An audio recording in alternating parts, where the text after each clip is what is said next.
नमस्कार दोस्तों, अब ब्राइट डिफेंस एकेडमी के इस यूट्यूब चैनल में आपका स्वागत है। दोस्तों, जैसा कि हमने लास्ट ग्रह को कवर किया था, तो आज हमारा जो टॉपिक रहेगा वो रहेगा अर्थ यानी कि पृथ्वी। ठीक है, पृथ्वी आपका पांचवा ग्रह होता है। ठीक है, आप देखो इसको कि मैंने बताया था आपको कि यहाँ पर आपका सूर्य होता है। ठीक है, और सूर्य के बाद यहाँ पर बुध, फिर यहाँ पर शुक्र, ठीक है, और यहाँ पर आपका पृथ्वी। क्लियर। अगर आप देखोगे इसके दूरी के क्रम में, कि अगर आपको पूछे कि पृथ्वी सूर्य से दूरी के क्रम में कौन से नंबर पर आती है, तो आप कहोगे तीसरे नंबर पर। ठीक है, कौन से नंबर पर रहेगी? तीसरे नंबर पर रहेगी। परंतु आपको पूछे कि पृथ्वी का जो आकार है, ठीक है, आकार के अकॉर्डिंग पृथ्वी कौन से रैंक पर आती है, तो ये रहेगी आपकी पांचवें नंबर पर। ठीक है, अगर आकार के अकॉर्डिंग पूछे तो पृथ्वी आपके पांचवें नंबर पर आती है। परंतु अगर सूर्य से दूरी के अकॉर्डिंग पूछे तो पृथ्वी आपकी आएगी तीसरे नंबर पे। क्लियर। उसके बाद आपने देखा था कि जो ग्रह होते हैं वो लगभग सभी ग्रह पश्चिम से पूर्व गति करते हैं। ठीक है, कैसे करेंगे? पश्चिम से पूर्व। ठीक है, अपने अक्ष पर कैसे घूमते हैं? ये पश्चिम से पूर्व। तो ऐसे कौन कौन से ग्रह हैं? शुक्र और अरुण को छोड़कर बाकी सभी जो ग्रह हैं वो पश्चिम से पूर्व की तरफ घूर्णन गति करते हैं। क्लियर। उसके बाद आपने देखा होगा कि जो आपकी पृथ्वी होती है कुछ इस प्रकार से दिखाई देती है आपकी। ठीक है, यानी कि जो ग्लोब बने होते हैं ना, ग्लोब कुछ ऐसे बने होते हैं, कुछ ऐसे। ठीक है, तो यानी कि ये एक्सिस होते हैं, इनका अक्ष होता है। तो पृथ्वी जो होती है वो अपने अक्ष पर कितनी झुकी होती है? 23.5 डिग्री। पृथ्वी अपने अक्ष पर कितनी झुकी होती है? 23.5 डिग्री झुकी होती है। परंतु अगर पूछे कि कक्षा तल से कितनी है, ठीक है, कक्षा तल से कितना कोण बनाती है, तो उसमें क्या लिखोगे आप? 66 सही 1/2 डिग्री। क्लियर। अक्ष से पूछे तो 23.5 डिग्री आएगा। अगर कक्षा तल से पूछे तो फिर 66 सही 1/2 डिग्री आ जाएगा आपका। क्लियर हुआ यहां तक? ये दो बातें इसकी बड़ी महत्वपूर्ण है। उसके बाद पृथ्वी पर पानी की मात्रा अधिक है। ठीक है, पानी लगभग 70% पाया जाता है पृथ्वी पर, जिसके कारण पृथ्वी को नीला ग्रह कहा जाता है। क्या कहा जाता है? नीला ग्रह कहा जाता है। क्लियर। उसके बाद आप आगे देखिए, आपने देखा कि जो शनि ग्रह था, ठीक है, शनि का घनत्व सबसे कम था। ठीक है, शनि का घनत्व क्या था? सबसे कम था। परंतु पृथ्वी की अगर बात की जाए तो पृथ्वी का घनत्व सबसे अधिक है। ठीक है, पृथ्वी का घनत्व यानी कि डेंसिटी, ठीक है, सबसे अधिक है। क्लियर। अच्छा, अगर पूछे कि पृथ्वी का घनत्व कितना है तो आप क्या बताओगे? 5.51 ग्राम पर सेंटीमीटर क्यूब। ठीक है, कितना होगा ये? 5.51 ग्राम पर सेंटीमीटर क्यूब। ये महत्वपूर्ण है, ये पहले पूछा जा चुका है एग्जाम में। तो पृथ्वी का घनत्व कितना होता है? 5.51 ग्राम पर सेंटीमीटर क्यूब होता है। क्लियर है यहां तक? उसके बाद आगे देखिए, जैसे अगर सूर्य और पृथ्वी की बात की जाए तो सूर्य और पृथ्वी में दूरी पूछी जाती है। ठीक है, मान के चलिए यहां पर क्या आपका सूर्य, ठीक है, और यहां पर आपकी पृथ्वी। तो पूछा जाता है कि सूर्य और पृथ्वी के बीच कितनी दूरी है।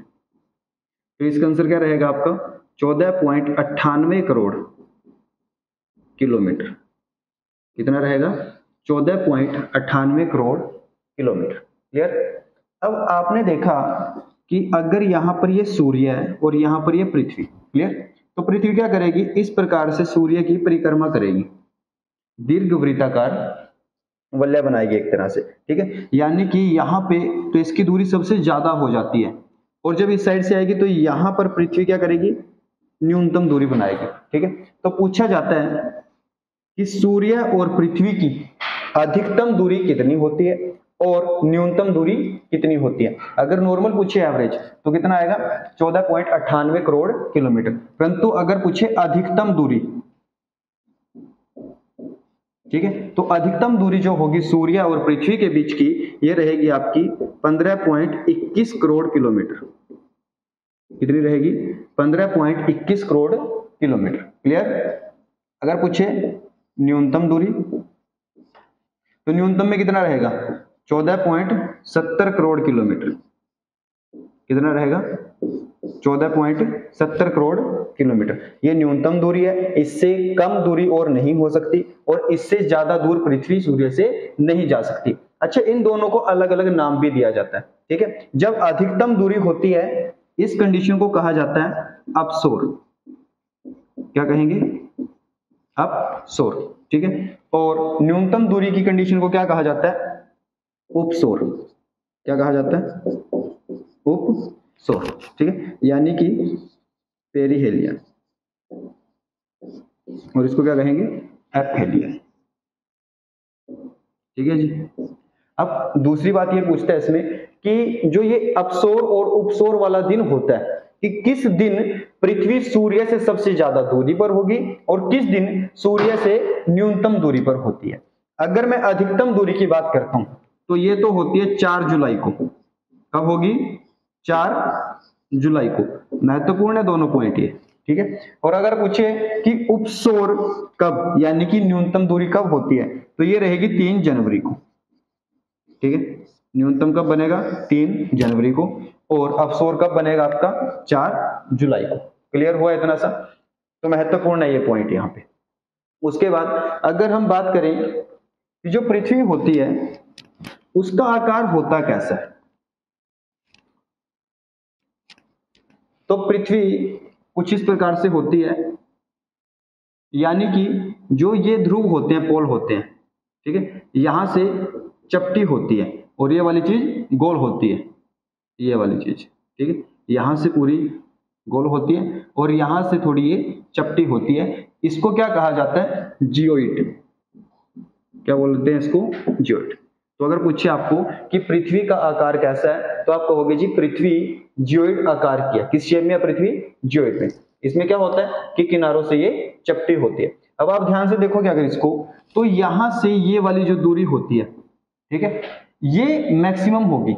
एक वृत्त में क्या होता है, ये डायमीटर होता है। क्या होता है, ये डायमीटर होता है। तो इसको क्या बोलोगे आप, इस चीज को क्या बोलोगे, भूमध्य, ठीक है, व्यास। ठीक है, भूमध्य व्यास कितना होता है, और ये वाला इस प्रकार से ये होता है ध्रुवीय व्यास। ठीक है, ये क्या होता है, ध्रुवीय व्यास। आप खुद आइडिया लगाओ कि जो ध्रुवीय व्यास है ये कम रहेगा और आपका भूमध्य व्यास जो होगा वो ज्यादा रहेगा। क्लियर हुई ये वाली बात। तो होता कितना कितना है, ये वाला ज्यादा है तो ये रहेगा आपका 12,756 किलोमीटर। कितना रहेगा, 12,756 किलोमीटर। और ध्रुवीय व्यास यानी कि जो ये वाला रहेगा ये कितना रहेगा, 12,714 किलोमीटर। कितना रहेगा, 12,714 किलोमीटर रहेगा। क्लियर ये वाली बात भी आपकी। उसके बाद अगर मैं इसके परिधि यानी कि सर्कमफ्रेंस की बात करूं, ठीक है, मान के चलिए यहां से लेके अगर ऐसे कवर करते हो आप पृथ्वी को, तो इसको क्या बोलोगे आप, परिधि। ठीक है, तो पृथ्वी की परिधि जो होती है वो कितनी होती है, तो ये रहेगी आपकी 40,075 किलोमीटर। ठीक है, पृथ्वी की परिधि कितनी होगी, 40,075 किलोमीटर। यहां तक हुआ क्लियर आपका। उसके बाद आगे देखिए,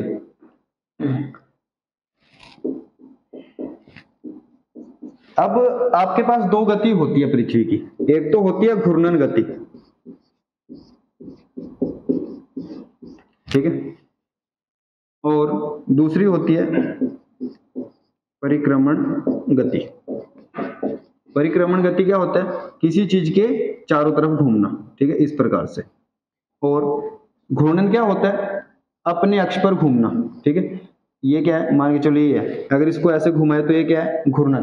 परंतु अगर इसको ऐसे घुमाए तो ये क्या होगा, परिक्रमण। ठीक है, परिक्रमा क्या होती है, जो सूर्य के चारों तरफ घूमे, और घूर्णन क्या होता है, जो अपने अक्ष पे ही घूमता रहे। ठीक है, तो ये वाली नॉर्मल सी चीज है, ये वाली गति कम समय लेगी और ये वाली गति ज्यादा लेती है। तो ये वाली गति कितना समय लेगी, 23 घंटे 56 मिनट, ठीक है, 4 सेकंड।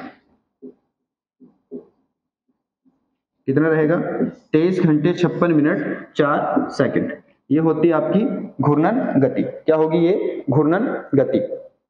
उसके बाद पूछ लेता है वो कि जो घूर्णन गति है, यानी कि पृथ्वी अपने अक्ष पर, ठीक है, कितनी स्पीड से घूमती है, गति क्या होगी इसकी। तो ये जो अपने अक्ष पर घूमती है, इसकी जो चाल होती है वो होती है 1610 किलोमीटर पर आवर। 1 घंटे में पृथ्वी 1610 किलोमीटर की गति से घूमती है। क्लियर, कब, जब घूर्णन हो। घूर्णन को हम परिभ्रमण भी बोल देते हैं। ठीक है, क्या बोलेंगे, परिभ्रमण। ठीक है, तो ये दोनों सेम ही है, कुछ भी है इनमें से। उसके बाद परिक्रमण गति, ये आप देखते हो कि एक साल में होती है 365 दिन 6 घंटे 48 मिनट। ठीक है, कितना होता है, 365 दिन 6 घंटे 48 मिनट में आपकी परिक्रमण गति होती है। तो हम क्या बोलते हैं कि जो हमारा एक साल होता है वो 365 दिन का होता है। जो ये वाला समय बचता है ना 6 घंटे 48 मिनट, इसको हम छोड़ देते हैं। ठीक है, छोड़ने के बाद क्या करते हैं, जब 4 साल पूरे हो जाते हैं, चौथे साल हम इसको जोड़ देते हैं और ये क्या बन देता है, 24 घंटे का दिन। क्या बन जाता है, 24 घंटे का दिन। इसी 24 घंटे को हम क्या बोलते हैं, 29 फरवरी। क्लियर, इसके कारण होता है ये। अदरवाइज हम सिर्फ इसको काउंट करते हैं 365 दिन, जो हमारा साधारण वर्ष होता है। क्लियर, तो परिक्रमण गति आपकी ये वाली होती है। और अगर पूछे कि परिक्रमा कितनी स्पीड से करते हैं पृथ्वी, तो आप कहोगे 29.8 किलोमीटर पर सेकंड। ठीक है, क्या कहोगे, 29.8 किलोमीटर पर सेकंड। उसके बाद अब देखिए, पूछा जाता है दिन रात क्यों होते हैं, ठीक है, या फिर ऋतु परिवर्तन क्यों होता है। आप खुद सोचिए, आपने पहले भी देखा होगा इस पॉइंट को कभी, परंतु इसको क्या भूल जाते हैं बार बार। तो आप आज के बाद नहीं भूलोगे। एक तो बात आती है दिन रात की, ठीक है, दूसरी बात आती है ऋतु परिवर्तन की। तो आप खुद सोचो, दिन रात यानी कि 24 घंटे के अंदर हो जाते हैं। ठीक है, ऋतु परिवर्तन में समय लगता है 3 महीने, 4 महीने, 6 महीने। तो होते क्या है, ये एक तो घूर्णन गति के कारण होगा, एक परिक्रमण गति के कारण होता है। तो आप यहां पर देखिए, घूर्णन गति यानी कि जो 23-24 घंटे में हो जाए, परिक्रमण गति यानी कि जो पूरे साल में होती है। अगर आपको पूछे इन दोनों में बड़ी गति कौन सी है, तो आप कहोगे जी परिक्रमण गति। छोटी गति कौन सी है, घूर्णन गति। अब इनमें देखो आप, दिन रात बड़े होते हैं या ऋतु परिवर्तन, यानी कि आप देखो कि ऋतु परिवर्तन ज्यादा समय में होता है, ये बड़ा है। ठीक है, तो ये ऋतु परिवर्तन क्यों होगा, परिक्रमण गति के कारण। ऋतु परिवर्तन क्यों होता है, परिक्रमण गति के कारण। और दूसरा, दिन रात क्यों बनते हैं आपके, घूर्णन गति के कारण। क्लियर हुआ, दिन रात क्यों बनते हैं, घूर्णन गति के कारण। और परिक्रमण के कारण क्या होता है, ऋतु परिवर्तन। क्लियर हुआ यहां तक, यहां तक आपकी समझ में आया होगा। उसके बाद आपके पास कुछ पॉइंट्स होते हैं लगभग 3-4, उनका क्या चक्कर है, छोटे दिन बड़े दिन कुछ ऐसे पूछा जाता है आपको।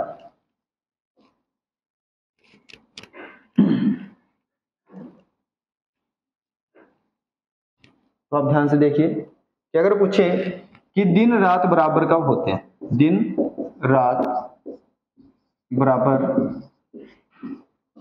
कब होते हैं, ठीक है, तो एक तो रहेगा 21 मार्च को, पूरी पृथ्वी पर होता है पूरे विश्व में। ठीक है, 21 मार्च और 23 सितंबर को, 21 मार्च और 23 सितंबर को दिन रात बराबर होते हैं, महत्वपूर्ण पॉइंट। उसके बाद 21 जून को, 21 जून ये बड़ा दिन होता है। ठीक है, इसी प्रकार 22 दिसंबर ये भी क्या होता है, बड़ा दिन। परंतु इनमें है क्या चक्कर, जैसे ये पृथ्वी है आपकी यहां पर, ठीक है, अब इसमें 2 गोलार्ध बनते हैं, अगर आधा आधा करें, ये तो आता है उत्तरी गोलार्ध और ये वाला आएगा दक्षिणी गोलार्ध। क्या आएगा ये, दक्षिणी गोलार्ध। तो जब उत्तरी गोलार्ध पे बड़ा दिन होगा तो दक्षिण गोलार्ध पे छोटा दिन होगा। अगर दक्षिण गोलार्ध पे बड़ा दिन तो उत्तरी गोलार्ध पे छोटा दिन। अब आप देखो 21 जून, ठीक है, इसमें क्या होता है, बड़ा दिन होगा कहां पर, ये उत्तरी गोलार्ध में। अगर 21 जून को, यहां पर लिख लीजिए इसको, अगर 21 जून को उत्तरी गोलार्ध में बड़ा दिन तो आपका दक्षिण गोलार्ध में क्या होगा, वही छोटा दिन हो जाएगा। अगर 22 दिसंबर की बात करें तो 22 दिसंबर में बड़ा दिन तो होता है, परंतु कहां पर, दक्षिण गोलार्ध में। उत्तरी गोलार्ध में क्या होगा, 22 दिसंबर को छोटा दिन होता है। तो इस प्रकार से आप इन दोनों को भी याद रखोगे, इनमें डाउट नहीं होना चाहिए आपका। क्लियर हुआ यहां तक? तो एक बार इसको थोड़ा सा ध्यान से देखिए आप, ठीक है। इसके बाद आगे जो भी पृथ्वी के अंदर स्थल मंडल, जल मंडल बचता है उनको कवर करेंगे हम धीरे धीरे, ठीक है। तो आज की क्लास में इतना ही रहेगा। धन्यवाद।